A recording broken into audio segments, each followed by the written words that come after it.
Badut ini mau merampok bank. Sesampainya di pintu masuk, satpam berkata, "Sudah tutup, besok datang lagi." Badut itu mengeluarkan uang. Satpam akhirnya membiarkannya masuk. Lalu, badut itu menunjukkan dinamit di balik rompinya. Satman segera memberinya pistol. "Aku hanyalah pria tua tak berguna." Badut dan satpam masuk ke aula bank. Tangan kirinya memegang balon, tangan kanannya memegang pistol. Semua berhenti. "Aku mau merampok." Hanya 2 orang yang menoleh. Nasabah lainnya tidak peduli. Kali ini, badut berteriak lagi dengan satpam. Semua orang hanya tertawa. Suasana sangat canggung. Badut yang marah meletuskan tembakan peringatan. Barulah semua orang percaya. Manajer bank menekan tombol alarm. Semuanya disuruh meletakkan tangan di atas kepala. Bahkan, anjing Nyonya Kaya tak luput. Melihat pistol, anjing itu mendadak diam. Ia memberikan kresek hitam ke teller. "Masukkan uang ke kantung sampai penuh." Nasabah pria di sebelahnya berkata, "Itu uangku." Mereka belum menulis tanda terima. Badut memiliki etika. Ia menyuruh teller menulis tanda terima dulu. Badut lalu mengurung semua orang di brankas. Satpam tua membantu menghitung jumlah sandera. Setelah semuanya masuk, tanpa disuruh satpam memberinya kunci. Ia lalu ikut masuk menyusul mereka. Badut mengeluarkan kantung plastik lagi. "Isi sampai penuh lagi." "Diam kalian, aku tidak akan menyakitimu." Badut lalu memanggil manajer. Mereka bergandengan tangan menuju aula. Badut menyuruh manajer menelepon polisi. "Bila melawan, aku akan meledakkan bank ini." Badut menunjukkan dinamit di badannya. Saat ini, penembak jitu sudah mengintai. Begitu mendengar bank dirampok, masyarakat berbondong-bondong menonton. Pedagang keliling juga tancap gas ke sana. Kesempatan untuk mencari uang. Sandera di dalam brankas. Sangat bosan, ada yang garuk-garuk kaki, merekam pesan wasiat, berdoa rosario, mengunyah permen karet, dan ada yang menangis. Badut yang bosan, mencoba menembak CCTV, tapi, kemampuan menembaknya payah. Pistolnya kehabisan peluru. Semua tembakannya meleset. Ia akhirnya memakai pistol satpam. Sekali tembak, CCTV rusak. Kepala polisi menelepon. "Kenapa tadi kamu menembak?" Badut berkata, "Tadi aku menembak CCTV, karena ia mengamatiku. Sekarang aku butuh bus dengan bensin penuh. 1 motor, 1 truk monster, 2 helikopter. Setiap permintaan yang dipenuhi, aku akan melepas 1 sandera." Helikopter pun tiba. Badut memilih 1 sandera untuk dilepas. Pria yang menangis tadi, muntah di sarung tangannya. Entah siang tadi dia makan apa. Di brankas yang tertutup, semua orang jadi mual mencium baunya. Secara demokratis, badut menyuruh sandera memilih. Semua orang menunjuk pria yang muntah tadi. Akhirnya, ia dilepas. Pria itu jatuh dan muntah lagi. Bus dan motor pun tiba. Saat badut memilih sandera, manajer bank datang dan berkata, "Aku berikan jamku senilai $12.000 ini. Tapi, kamu harus memilihku." Badut berkata ia adalah orang yang bersih. Dan tidak pernah menerima suap. "Kalau tidak, aku akan membantumu menjual jam itu. Harganya mulai $300. Setelah 3 kali meneriakkan $300 dan tidak ada yang menawar, badut memberi manajer $300 dan membeli jamnya.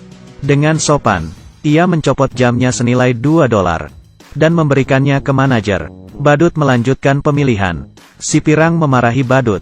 "Badut dengan makeup tebal sepertimu merampok bank, seperti banci." Badut yang marah langsung menunjukkan bom di badannya. Para sandera lain langsung memilih si pirang. "Kami ingin hidup lebih lama." Badut akhirnya melepaskan si pirang dan si keriting. Kepala polisi ingin tahu situasi di dalam. Si pirang diam saja. Si keriting bicara bertele-tele. Saat kepala polisi lengah, si pirang menghapus noda putih di telinga si keriting. Kepala polisi kehabisan pertanyaan, dan melepaskan mereka. Lalu, truk monster sampai. Kepala polisi menelpon lagi, tapi, tidak dijawab. Adegan beralih ke jalan. Mereka bertiga berkumpul, dan merayakannya dengan sampanye. Rupanya, si keriting tadi adalah badut. Si pirang itu pacarnya. Pria yang muntah tadi adalah temannya. Mereka berdua masuk ke bank dulu dan menyamar sebagai nasabah. Mereka bertiga berpura-pura jadi sandera untuk keluar. Badut menelepon kepala polisi. Ia berkata truk itu terlalu jelek. Dan ia tidak suka. Jadi, ia minta truk itu diganti. Bila tidak, sandera akan ditahan. Sebenarnya, ini untuk mengulur waktu. Saat menutup telepon, temannya tak sengaja menekan klakson. Kepala polisi merasa ada yang salah. Di dalam bank, tidak mungkin mendengar klakson sejelas itu. Polisi akhirnya menyerbu. Di aula, hanya tinggal balon di langit-langit. Mereka bertiga tahu, dan langsung tancap gas ke bandara. Tapi, mereka tak punya peta. Jalanan sekitar terasa asing. Mereka tersesat. Mereka bertanya pada pekerja di pinggir jalan, yang ternyata juga orang luar kota. Mereka juga tidak tahu. Akhirnya, mereka bertemu seseorang yang punya peta. Siapa kira pria itu juga perampok. Ia menodong badut dan mengambil dompetnya. Tapi, di dompetnya hanya ada $4.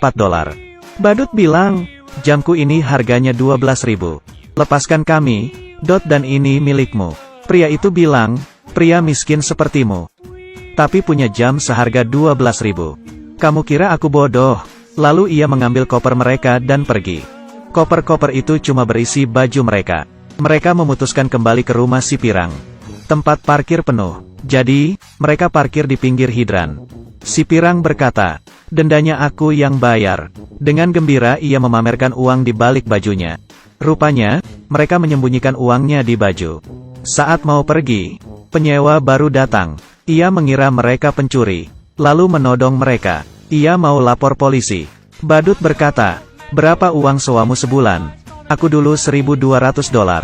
Penyewa bilang, kenapa kita 2.600? Seketika, mereka terdiam, dan tidak peduli apakah mereka pencuri atau bukan. Saat itu, gedung sebelah kebakaran. Mobil mereka menghalangi hidran. Pemadam memecahkan kaca mobil dan menggesernya. Tapi, mobil mereka berada di tanjakan. Mobil merosot ke bawah. Kepala polisi akhirnya sadar. 3 sandera yang keluar tadi adalah perampoknya. Tak ada mobil, mereka terpaksa naik taksi. Setelah naik, ternyata supir taksi tidak bisa bahasa Inggris. Ia terus menerobos lampu merah. Teman si badut takut. Kalau begini terus, mereka bisa sampai ke surga. Ia membuka pintu mobil dan melompat keluar. Tapi, ia oleng, dan tidak bisa berhenti. Lalu menabrak kios koran. Ia pun pingsan. Orang-orang hanya menontonnya. Pemilik toko di dekatnya langsung lapor polisi. Badut dan si Pirang takut polisi datang, dan langsung membawanya pergi. Tak sengaja, mereka sampai di markas preman. Para preman mengacungkan pistol, dan menanyai mereka. Badut yang cerdas berpikir, bila ia berkata salah masuk, mungkin mereka akan dibunuh. Kami menagih hutang. Tak disangka, ternyata preman itu punya hutang kepada mafia. Ia bertanya, kenapa yang biasa tidak datang? Badut bilang, dia sedang marah. Buktinya temanku barusan dilempar dari mobil. Dia bilang, lunasi hutang kalian hari ini. Kalau tidak, ia akan membanting kalian satu-satu. Preman itu takut, dan melunasi hutangnya $6.000. Mereka bertiga dengan senang keluar. Saat menunggu bus ke bandara, supir bus sangat kolot. Bayar bus harus pakai koin. Tidak boleh pakai uang besar. Badut akhirnya ke toko untuk menukar uang. Toko sudah dipenuhi polisi. Penagih hutang mafia yang sebenarnya sampai. Preman bilang uangnya sudah diambil. Preman itu dipukuli. Saat itu, preman melihat badut yang keluar dari toko. Badut langsung lari ke bus. Penagih hutang mengejarnya. Polisi yang melihat penagih hutang lari, mengira ia adalah buron, dan langsung menangkapnya. Mereka tak menyangka 3 buron itu di dalam bus. Akhirnya, mereka tiba di bandara. Di dalam pesawat, kepala polisi sudah di sana dengan pistolnya. Badut dan temannya sangat cemas. Mereka angkat tangan. Siapa sangka pria di depannya berdiri, dan mendorong teman wanitanya. Rupanya itu bos mafia. Mendengar bawahannya ditangkap, ia mau melarikan diri. Bos mafia tak mengira kepala polisi akan datang. Ia mengira akan ditangkap, lalu mendorong teman wanitanya. Kepala polisi tak berani menembak. Bos mafia langsung menindihnya. Badut dan temannya bergegas membantu. Kekacauan terjadi. Pistol kepala polisi jatuh di depan toilet. Saat bos mafia ingin mengambilnya, ada yang keluar dari toilet, dan membentur kepalanya hingga pingsan. Akhirnya, bos mafia ditangkap. Karena komplotan badut sudah mengganti penampilan. Kepala polisi tidak mengenali mereka. Ia bahkan memuji badut sebagai warga negara yang baik. Bahkan mencatat nama mereka. Setelah pesawat lepas landas, kepala polisi baru sadar. Nama yang dicatatnya barusan adalah nama badut perampok bank. Tapi, ia tidak rugi menangkap bos mafia. Keuntungan bos mafia 1 hari setara dengan hasil rampokan badut 1 minggu. Sejak saat itu mereka bertiga hidup bahagia tanpa beban. Film selesai sampai di sini. Ini adalah film komedi tahun 1990 tentang 3 buronan. Awal film menceritakan kejahatan mereka.